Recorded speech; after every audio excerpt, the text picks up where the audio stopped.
Hello students, today I'll start new chapter inserting images and links in HTML. Okay, so before that I had explained what is HTML, what are the HTML tags, for which purpose we will create this, use this HTML tags for creating web pages. Okay, and what are attributes and so many things are there, right? So I hope आपको वो सारी चीज़ें समझ में आ गई होंगी. Today I'll explain this particular topic, inserting images and link in HTML. So before demonstrating, before showing the practical, you just understand, just have a look on introduction. A web page looks more attractive with images as compared to plain text. आपने भी देखा होगा बेटा कि एक web page में आपकी book में ही अगर इमेजेस ज़्यादा होती हैं तो आपको बहुत अट्रैक्टिव फील होता है. कोई भी स्टोरी आप पढ़ते हैं, कोई भी चैप्टर, तो आपको वो ज़्यादा अट्रैक्ट करता है, right, instead of a plain paper. On the same way web page में अगर इमेजेस होंगी तो कस्टमर्स या जो भी आपके लोग हैं वो सारे, उनको ज़्यादा अच्छा लगेगा. Okay, inserting images in an important feature of HTML. ये एक इम्पॉर्टेंट फीचर है definitely, through which we can insert graphics, photos, maps, graphs and images in a web page in different formats like PNG, BMP, GIF, JPEG. ये सारे क्या हैं बेटा, picture के format होते हैं. तो अलग अलग फॉर्मेट में हम क्या कर सकते हैं, इमेजेस को डिस्प्ले करा सकते हैं, इंसर्ट करा सकते हैं. So for inserting image in an HTML document you must know the tag. किस टैग की हेल्प से हम इमेज इंसर्ट कराएंगे. तो यहाँ पे टैग क्या है, IMG tag. Okay, image tag. This tag is use to insert image in an HTML document. It is an empty tag having many attributes. Empty tag आपको बताया था बेटा कि इसकी क्लोजिंग की रिक्वायरमेंट नहीं होती है. ओके, सिंटैक्स क्या है, IMG SRC. Then path of image और फाइल नेम. पाथ मीन्स वो लोकेशन जहाँ पे आपकी इमेज रखी हुई है, ठीक है. Then ALT alternate text. Then ये सारे बेटा इसके एट्रीब्यूट्स हैं, किसके, IMG टैग के. ALT alternate text. Height, height क्या होगा, इससे आपकी इमेज की हाइट बढ़ेगी या कम होगी. Width, on the same way जिस तरह से हाइट बढ़ाएंगे उसी तरह से आप विड्थ को कम या ज़्यादा कर सकते हैं. Aligned, right, left, middle, top, bottom. Means alignment आपको कहाँ पे रखना है, अपनी इमेज को आपके वेब पेज की किस पार्ट में डिस्प्ले कराना है. With the help of alignment we will display our image over there only. Okay, and border. Border किस में आप मेंशन करोगे, वैल्यू इन पिक्सेल्स. पिक्सेल्स में आप वैल्यू रखेंगे तो इमेज का जो भी बॉर्डर होगा वो थिक या थिन होगा. Okay, now attributes of image tag. यहाँ पे बेटा कुछ एट्रीब्यूट्स मेंशन है. अभी मैं आपको जब प्रैक्टिकल करके दिखाऊंगी तो उसमें इन एट्रीब्यूट्स का यूज़ होगा. So before that you must understand कि पर्टिकुलर एट्रीब्यूट्स का क्या यूज़ है. फर्स्ट एट्रीब्यूट है SRC. SRC stand for source. This attribute is used to indicate the location of an image file present in your computer system. ठीक है, SRC की help से क्या होगा, आप अपनी फाइल को लोकेट कर पाएंगे कि कहाँ पे आपकी फाइल प्रेजेंट है कंप्यूटर सिस्टम में. Path of the image file located in computer is given here along with the file name and extension. Extension में क्या होगा बेटा, just like .BNG, BMP, GIF, JPEG, ये सारे क्या हैं, पिक्चर के फॉर्मेट होते हैं, उसके extension. Then next is ALT. What is the use of ALT attribute? It stands for alternate text. When an image is disabled due to some reason, कभी कभी होता है कि आपने इमेज लगाया बट वो डिस्प्ले नहीं हो रही है, then a text can be displayed in the place of image.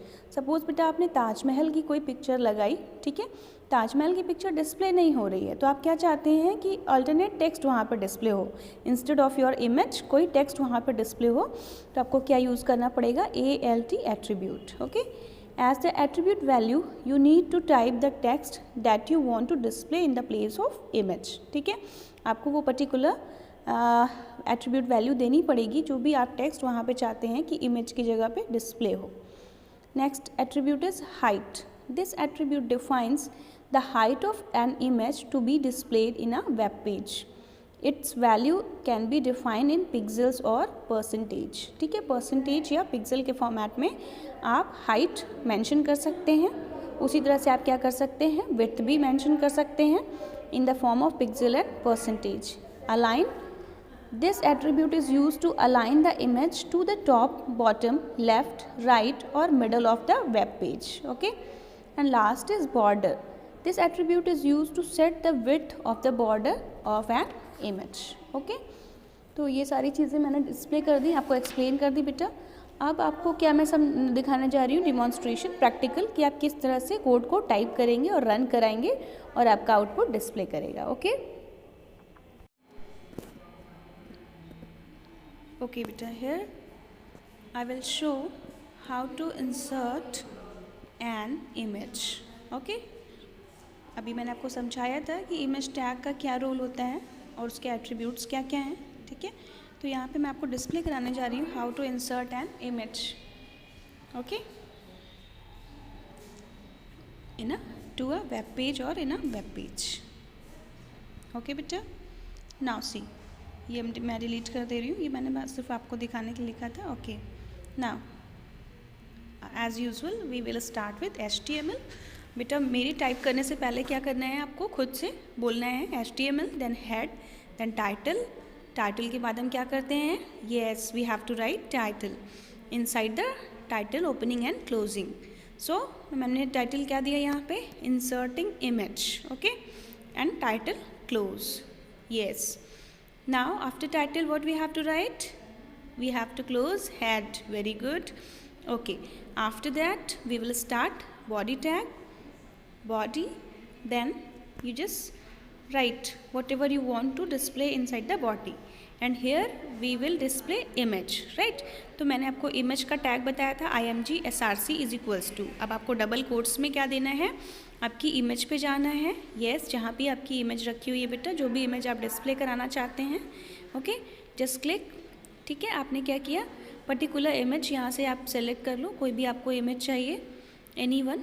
ठीक है, कोई भी एक इमेज यहाँ से आप चूज़ कर लो। मैंने ये वाली चूज़ करी, पेंगुइन्स। ओके, यहाँ से इसको आप राइट क्लिक करके ओपन करिए इसका लोकेशन। आपने इसको कॉपी भी कर सकते हो सिंपली। ठीक है, यहाँ से जाके ये जस्ट क्लोज इट। ओके, मैंने इसकी लोकेशन कॉपी कर ली है। इमेजेस, उसका नेम /pics8.jpg। ठीक है, ये उसका पूरा नेम मैंने यहाँ पे लिखा। देन JPG क्या है, इमेज का फॉर्मेट है। ओके बेटा, फॉर्मेट ज़रूर लिखना है। Body close and then HTML close.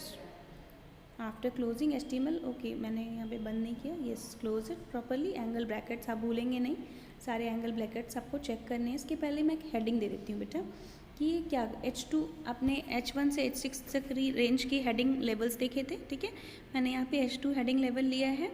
Then आपको क्या करना है, इंसर्टिंग इमेज। ठीक है, इंसर्टिंग एन इमेज, तो ये हमारी हेडिंग हो जाएगी to web page, web page. Okay, now H2 close, yes. अब क्या करना है आपको पता है, फाइल में जाके सेव एज ऑप्शन सेव किया आपने, जहाँ पे भी फाइल को सेव करना है। देन आपको ओपन विथ गूगल क्रोम या कोई भी आपको वेब ब्राउज़र से इसको ओपन करना होगा। येस, हियर यहाँ पे आपका वेब पेज डिस्प्ले हो रहा है बेटा। जो भी इमेज हमने ली थी उसमें कोई एट्रीब्यूट यूज़ नहीं किया है, जो नेचुरल साइज़ है इमेज का वो डिस्प्ले हो रहा है, और जो H2 में मैंने ये हेडिंग ली थी वो आपको डिस्प्ले हो रही है। ठीक है, क्लियर? ओके, नाउ अब हमने एट्रीब्यूट्स यूज़ करने हैं। मैंने फर्स्ट एट्रीब्यूट क्या लिया, विड्थ। SRC तो हमने पहले ही यूज़ किया हुआ है। ठीक है, अब इसकी विड्थ आपको चेंज करनी है, इमेज की कम ज़्यादा, तो आप क्या करोगे, विड्थ की वैल्यू पिक्सल्स में 400 px। हाइट भी आप इसी तरह से चेंज कर सकते हैं, 5, 400, 300 वॉट एवर यू वॉन्ट। ठीक है, आप ठीक है 300, बट बेटा आप डबल कोट्स लगाना बिल्कुल नहीं बोलेंगे, डबल कोट्स के अंदर ही सारी वैल्यूज़ होंगी। नाउ सेव करिए फिर से, यस, देन सेव। ओके, इसको मिनिमाइज़ करिए, फिर से आप इस पर रिफ़्रेश करिए, इसको रिफ़्रेश करिए। ओके, हाँ ये रिफ़्रेश बटन, देखो मैंने क्या किया है, इमेज और इसकी image and width and height change की थी, वहाँ पे आपको डिस्प्ले हो गया कि image and width and height change हो गई। अब मैंने इसको क्या किया, अलाइनमेंट, सेंटर अलाइन कर दिया। ठीक है, आई वांट कि ये इमेज जो है वो सेंटर में डिस्प्ले हो, तो आपने सेंटर स्टार्टिंग में लिखा और क्लोज कर दिया सेंटर, बीच में आपका IMG टैग है। ठीक है, तो सेंटर अलाइनमेंट कर दिया, सेंटर अलाइन कर दिया, तो ये जो इमेज आपकी डिस्प्ले होगी, फिर से आप इसको सेव करेंगे देन अगेन आपको कहाँ जाना है, फिर से पर्टिकुलर वेब पेज पे रिफ़्रेश करना है। आप देखिए इमेज बेटा आपका सेंटर में डिस्प्ले हो रहा है। ओके, इमेज सेंटर में डिस्प्ले हो गया। ये चीज़ें आपको क्लियर हो गई। कोई कन्फ्यूज़न हो तो आप वीडियो पॉज करके फिर से सारी कोडिंग्स देख सकते हैं। ओके, मार्क्यू यहाँ पे आपको मैंने यहाँ पे आपकी बुक में नहीं है, बट एक थोड़ा सा इंटरेस्टिंग है आपके लिए। तो मार्क्यू टैग लगाने से क्या होता है, जो आपकी हेडिंग है ना बेटा वो मूव करेगी वेब पेज में left to right, right to left. ठीक है, फिर से आप सेव करिए, मिनिमाइज़ करिए इसको, आप रिफ़्रेश करिए। यस, अब देखिए यहाँ पे जो आपकी इंसर्टिंग एन इमेज लिखी थी वो क्या कर रही है, मूव कर रही है। ठीक है, with the help of marquee tag. ये आपके लिए एक नया टैग हो जाएगा, आप इसको लिख सकते हो और अच्छा भी रहेगा आपके लिए। ठीक है, अब मैं चाहती हूँ कि जो आपका वेब पेज है उसका बैकग्राउंड कलर भी चेंज हो जाए। तो हमने पहले बीजी कलर एट्रीब्यूट पढ़ रखा हुआ है ना। बीजी कलर टैग क्या किया हमने, रेड। ठीक है, रेड ले लिया। फिर से आपको क्या करना है, सेम प्रोसेस, रिफ़्रेश किया। यस, देखो बैकग्राउंड भी क्या हुआ, रेड हो गया। तो आपका वेब पेज और अट्रैक्टिव लग रहा है। क्लियर। नाउ फिर से हम कुछ यहाँ पे चेंजेस करते हैं। यहाँ पे आप आ जाओ। यस,